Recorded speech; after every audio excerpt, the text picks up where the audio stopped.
لما واولت جرما واولت كرفايس جبسيسا إنش عرتي بالليسيتا أيانو لكو أممت جوار توار إجارامي أرجوم بربان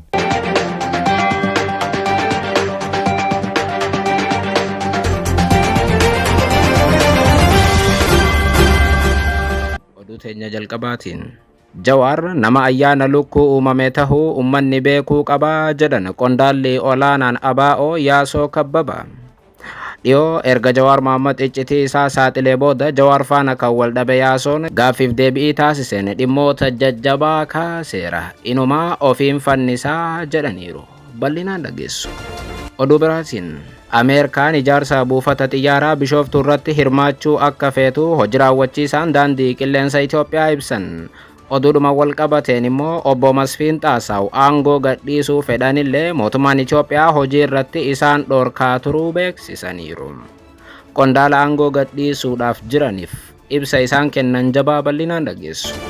Oduu teenya xumuraatiin immoo konkolaachiftoonni misooma kooriidarii irratti miidhaa dhaqqabsiisan birrii 165 ol adabamuun dhagahame.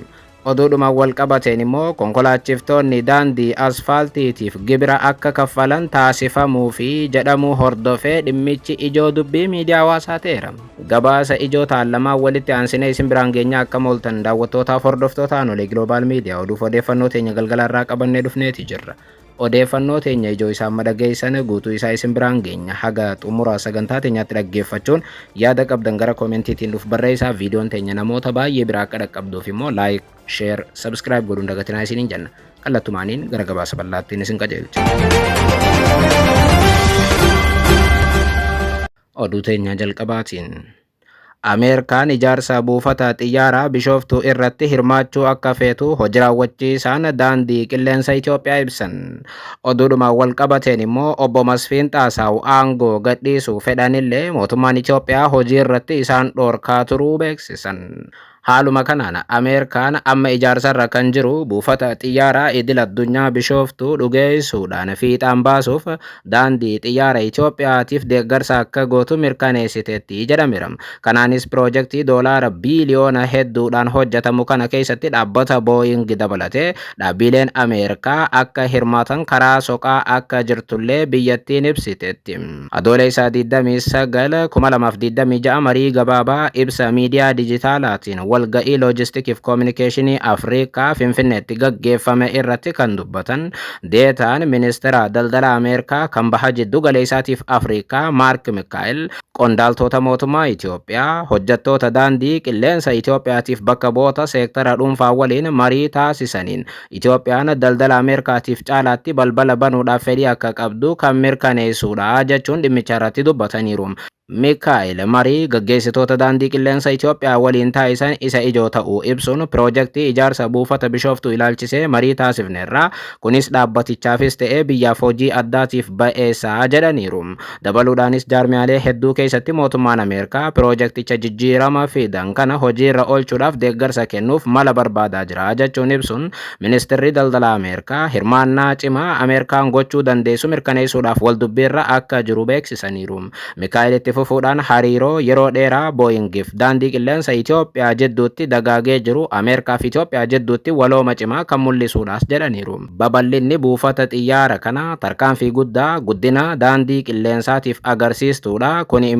Kunis xiyyaarota Boeing kan motora GE Aerospaceetiin hojjetan dabalataan Afrikaaf addunyaa wal qunnamsiisuudhaaf humna jabaa ta'as jedhaniiru. Yaadni kun kan kenname yeroo daandiin qilleensa Itoophiyaa piroojeektoota dhaabbata xiyyaaraa Bishooftuu jiddugalaa fi handhuura aveeshinii guutuu Afrikaa ta'a jedhamee eeggamu itti fufiinsaan ijaaraa jiruttidha. Piroojeektiin kun Finfinnee irraa fageenya kiloomeetira 40 irratti naannoo Abbuu Seeraa Bishooftuutti kan argamu yoo ta'u, dhaabbata Zahaa Hadiida Arkiteektisiitiin kan boci isaa qophaa'ee fi daandii xiyyaaraa 3 kan qabudha. Kunis dhiphina buufata xiyyaaraa Boolee Finfinnee salphisuudhaaf kan kaayyeeffatedha. Sadarkaa jalqabaatiin waggaatti imaltoota miiliyoona 60 simachuu kan danda'u yoo ta'u, erga xumuramee booda imaltoota miiliyoona 100 fi miiliyoona 10 fi fe'iinsa toonii miiliyoona 4 keessummeessisuu ni danda'a jedhameera. Ijaarsi isaa ammajjii 2026 ministeera muummee Itoophiyaa Abiyyi Ahmadiin dhagaa bu'uuraa kaa'ameen jalqabame bara 2029 jechuun waggaa muraasa booda ni xumurama jedhamee eegama. Sadarkaan jalqaba. Gabaasa raawwii waggaa dhaabbatichaa adoolessa 29 jechuun guyyaa kaleessaa irratti hojii raawwachiisaan dhaabbata daandii qilleensa Itoophiyaa obbo Masfiin Xaasaw akka jedhanitti buufanni xiyyaaraa Bishooftuu deeggarsa faayinaansii doolaara biiliyoona 9 kan barbaadu yoo ta'u baasiin kun dhaabbata tokko qofa irraa osoo hin taane liqeessitoota idil addunyaa waloorraa akka eeggamu ibsaniiru. Obbo Masfiin dabaluudhaan dhaabbileen faayinaansii Ameerikaa, Awurooppaa, Eeshiyaa, baha jiddu galeessaatiif baha fagoo irraa erga qorannoo bu'uuraa dhaabbata xiyyaaraa irraa erame argatanii booda piroojeektii kana deeggaruudhaaf fedhii qaban agarsiisaniiru jedhan. Liqeessitoonni dhiyoo kana xiinxala seeraatiif qorannoo keessoo isaanii gaggeessaa akka jiraniif dhaabbileen hedduun gamaagama gaggeessaa akka jiranis hubachiisan. Marii kanaan dura liqeessitoota waliin taasifameen fedhiin hanga doolaara biiliyoona 8.5 ga'u dhiyaateeras jedhan. Kana keessa baankii misooma Afrikaa adeemsa faayinaansii qindeessuu doolaara miiliyoona 500 gumaachuudhaaf waadaa seenee ni dabalataa jedhan. Haa ta'u malee obbo Masfiin Xaasaw waliigalteen faayinaansii mallatteeffame yookaan xumurame akka hin jirre cimsanii ibsuun fedhii liqeessitootaan agarsiifame hanga dhaabbanni sun xiinxala keessoo isaa xumuruutti dirqama kan hin qabne akka ta'e eeraniiru. Liqeessitoonni murtii isaanii isa dhumaa bitooteessa 2027 akka murteessan eeggamam. Baankiin misooma Afrikaa adeemsa liqii waloo kana qindeessuu itti fufaa jedhameera. የኔ ጉዳይ Osoo jennu ibsa kaleessa kennan irratti hojii raawwachiisaan daandii qilleensa Itoophiyaa obbo Masfiin Xaasaw daandii qilleensa Itoophiyaa kana hoogganuudhaaf umriin isaa akka hin eeyyamne dubbataniiru.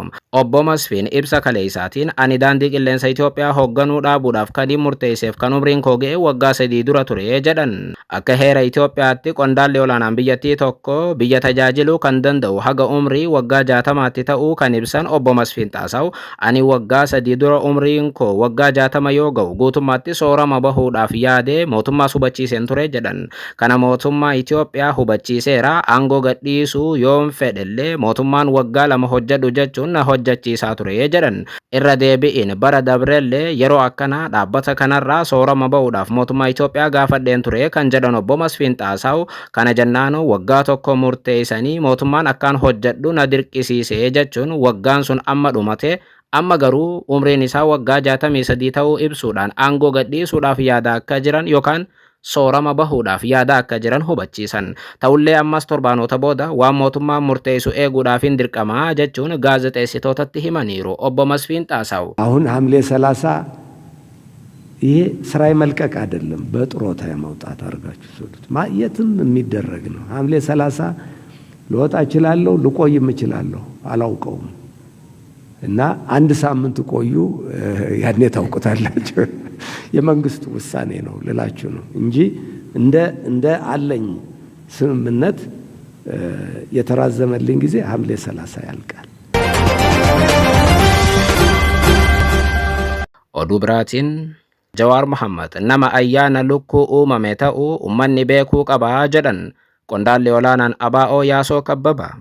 Dhiyoo erga Jawaar iccitii isaa saaxilee booda Jawaar faana kan wal dhaban Yaasoon gaaffiif deebii taasiseen dhimmoota jajjabaa dubbataniiru. Tibbana jechuun erga filannoon biyyaalessaa gaggeeffame booda ABO'f Jawaar jidduutti dhibdeen dhalachuu deddeebiin gabaasaa turre. Jawaar gama isaatiin ABO'n gullallee biltsiginnaa dhokotaa taheeraa jechuun kan qeeqan yoo ta'u dhaaba kana keessatti miseensota qofa utuu hin taane qondaaltonni olaanoon dhaabichaalleen kanneen basaasummaadhaaf hojjetan ta'uu deddeebiin ibsaa turan. Keessumaa namoonni akka Yaasoo Kabbabaa durumaa wayyaaneedhaaf hojjechaa turan yookaan basaasaa turan ammallee biltsiginnaa faana hojjetu kan jedhu Jawaar waraana Oromiyaatti gaggeeffamu dahachuudhaan meeqa lubbuun akka baatu warra basaasa hojjetanidha jechuun qeeqan. Dhimma kanarratti gaaffiif deebii taasiseen Yaasoo Kabbabaa himannaan dhiyaatu hundi soba dhugaarraa fagootii jedhan. Waggootaaf Ijipti faana illee akka hojjete yookaan basaasummaan akka hojjete kan himamu Yaasoo Kabbabaa dhimma kanarratti deebii laateen dura Ijipti biyya afaan Arabaatiin gaggeeffamtu ta'uun walqabate ani afaan Arabaa nama hin beeknelleedha jedhan. Gama biraatiin biyyi waraanaan bultu akkamiin nama baqataa ta'e tokko hoogganaa basaasaa godhatti jechuun gaafatan. Amma ani mootummaa Itoophiyaati moo Ijiptiifin basaasa laata jechuun kan gaafatu Yaasoon afgaaffii har'aatiin ani dantaa Itoophiyaatiifin hojjedha yoo jenne asii kan na ari'e waggoota dura Geetaachoo Asaffaatii jedhan. Jawaar immoo Geetaachootu isa ergate jedhee narratti olola gaggeessaa ture ammallee itti jira kan jedhu Yaasoon. Achiin immoo Ijiptiif basaasuudhaaf Ijiptillee na hin amantu biyya waraana gahaa qabduuf basaastoota gahaa qabduudha jechuun ibsuun mee qaamuma dhaabbataadhaan ani basaaseef tokko naa fida jechuun gaafata Yaasoon. Ammatti dabil ajantii faa yoo jedhan nan dhagahaa kan jedhan Yaasoo Kabbabaa kun immoo beekumsa dhabuurraa waan maddee natti fakkaataa jedhan. Qondaalli adda bilisummaa Oromoo kun dhuguma osoon dabil ajantii ta'e fuula koo arguu miti maqaa koo illee dhagahuu hin dandeessanii jedhan. Kan namuu beekuu qabu ammoo osoon dabil ajantii argadhe inumaa ani nan tahaa jedha Yaasoo Kabbabam. Wanti beekamuu qabu garuu ani dabil ajantii ta'uu hin danda'u kan jedhan namni basaasummaadhaan himataman kun sababiin isaatis ani nama fuulli isaa beekamuudha qondaala dhaaba tokkooti jechuun ibsuun ani nama caasaa qabuuf dabil ajantii basaasummaadhaaf ta'uu hin dandeenye akkasumas ammoo ani nama irbuu qabuudha jechuun himannaan dhiyaatan olola ta'uu hubachiisanii ani olola akkasiitiin nama cabu jedhanii yoo yaadan nuti burcuqqoo irraa kan hojjetamne miti jedhan. Yaasoon dhimma basaasummaan walqabatee himannaa irratti dhiyaateef deebii kennan keessatti arraas qabsoo Oromoo akka hin sharafne cimsanii ibsu. Dhugumatti qabsoo keessatti daba takka yoon godhe yookaan ammoo qaamni na himatu kamuu ragaadhaan naaf fide dhuguma ani hayyama kootiin fannifamee nan ajjeefamaa jedhan Yaasoo Kabbabam. Yoo ajantii irratti deebii kennan dabaluudhaanis ani himannaan irratti dhiyaatan yookaan dhuguma karaa irraa maqee daba tokko godheera taanaan anaa qaroo dhabu anaa gurri duudu anaa arrabni gogdu isin agarsiisu jechuun abaarsanaaf kaaya jedhanii kakataniiru. Tasuma qulqulluu ta'uu akka ofitti amanan kan himan Yaasoo Kabbabaa himannaaleen dhiyaatan jibba dhuunfaatiiwwan maddannatti fakkaataa jedhaniiru. Wanti akkanaa kun waggootaaf qabsoo Oromoo keessatti yookaan himannaaleen akkasii qabsoo Oromoo keessatti barameera jedha Yaasoon. Namni tokko yoo qabsoo Oromoo keessatti maqaa tole itti duuluun gadi buusuuf maqaa balleessuun amala namoota siyaasaa gariitii jechuun himatan. Ani amma booda qaama tokko gadi miti kan jedhan Yaasoo Kabbabaa amma booda qaama narratti duulu kamuu kallattiidhaan ofirraa dhorkuudhaaf qophiidha jedhaniiru. Deebiileen dhimma basaasummaan walqabatan guutummaatti Jawaariif ta'anillee asitti immoo Jawaar arrabsuun ifatti ergaa dabarfatan. Jawaar ayyaana lukkuu nama uumameedha jedha qondaalli siyaasaa ABO kun himannaa Jawaar isa irratti dhiyeesse eeruudhaan akkas jedhan. Rabbiin ayyaana lukkuu nama hin uumin yoo ayyaana lukkuu uumamte lama balleessitaa jedha Yaasoon. Tokkoffaa ati manuma keetitti ol deebitee iyyita kan lammaffaa ammoo waan walitti gurmaa'e hunda jibbitee diigumsa hojii godhataa jechuun Jawaar gujufa irraa akka waa diiguutti ibsan yookaan akka lukkuutti waa balleessuu irratti kan xiyyeeffatedha jechuun hubachiisan. Yaasoo Kabbabam ayyaana lukkuu uumamte waa lama balleessita. Tokko mana keetti ol garagartee iyyita. Lama waan walitti gurmaa'e waan walitti kurfaa'e si jibbisiisa. Hin caartee balleessita. Ayyaana lukkuu uumamte. Jawaartu waan wal fakkaatu godha. Jawaartu waan ijaarame arguun barbaanne Oromoo keessatti jechuudha. Kanaaf amma namoonni tokko tokko ayyaana lukkuu uumamuun nutti ol deebi'anii nutti iyyaa jiru jedha Yaasoo Kabbabaa. Dabranii mee anaan basaasaafaa jedhu. Dhugumamee basaasummaa kana ragaa tokko Jawaar faana haa fidatanii jechuun gaafata Yaasoo Kabbabaa. Yaasoon arra deebii tana kallaa tana dhiyoo Jawaar Mohammad barreeffamoota kutaa garagaraatiin dhiyeessan. Yaasoo Kabbabaa qondaala olaanaa ABO ta'anillee basaasummaan nama hojjetan jechuun ibsuu hordofeeti. Oduu teenya xumuraatiin konkolaachiftoonni misooma kooriidarii irratti miidhaa dhaqqabsiisan birrii 165 adabamuun dhagahame. Oduudhuma walqabateen immoo konkolaachiftoonni daandii asfaaltiitiif gibira akka kaffalan taasifamuu fi jedhamuun ijoo dubbii miidiyaa hawaasaati. Haaluma kanaan konkolaachiftoonni bu'uuraalee misoomaa kooriidarii irratti miidhaa dhaqqabsiisan birrii 160 adabamuun daandii miidhaniis akka qulqulleessan taasifamaniiru jedhu miidiyaaleen biyyatti. Gabaasni kun kan dhiyaate mootummaan waggoottan darbe hojii kooriidarii irratti bobba'ee magaalaa bareechaa yeroo jirutti konkolaataan tokkolleen horofa tokko baadiyyaadhaa fuudhee akka magaalaa hin geessine yeroo jedhamutti ture. Gabaasa miidiyaaleen biyyattii arra eeraniin ammoo kutaa magaalaa Araadaatti konkolaachiftoonni dhaabbata ijaarsa Ovid Group haftee ijaarsaatiin daandii hojjetame balleessuu isaaniitiin tarkaanfiin irratti fudhatamu abbaan taayitaa kabachiisa dambii magaalaa Finfinnee ibseera jedhameera. Konkolaachiftoonni kunneen haftee ijaarsaatiin daandii lafootii fi kan konkolaataa balleessuudhaan akka miidhaa dhaqqabsiisan ibsame. Konkolaachiftoonni dhaabbatichaa Sinotiraakii oofan 3 misooma irratti miidhaa dhaqqabsiisuun tokkoon isaanii 55,000 walumaa galatti 165 adabamuun daandii lafootiif asfaaltiis akka qulqulleessan taasifamaniiru jedhameera. Akka suuraa fi viidiyoon achirraa bahan agarsiisutti konkolaataaleen kun irra caalaan isaanii horofaawwan guuranii bakkoota qulqullaa'an asfaaltii irratti naquu isaaniiti yookaan bakka misooma kooriidariitiin qulqulloofteen balleessuu isaaniiti. Mootummaan waggoottan darbe hojii kooriidarii hojjechaa jiru wal qabate konkolaataaleen baadiyyaa keessa hojjetanii magaalaa yoo seenanuu horofa tokko yookaan ammoo dhoqqee takka qabatanii akka magaalaa hin seenne ni dhoorkaa jedhama. Oduudhuma wal qabateef baay'ee nama ajaa'ibuun immoo konkolaachiftoonni daandii asfaaltiitiif gibira akka kaffalan taasifamuufi jedhame. Daandiilee akka Adaamaa Finfinnee haalli kaffaltii gibiraa yookaan kan kottee kun kan konkolaataa moofaa olaanaa yoo ta'u kan haaraa immoo gad aanaa akka ta'e dubbatameera. Galiin asirraa argamu suphaa daandiitiif hojiilee misoomaatiif akka oolu mootummaan ibseera jedhame. Yoo wanti kun ragge galiin asirraa argamu GDP biyyattii parsantaa 2 akka ta'u tilmaamameera.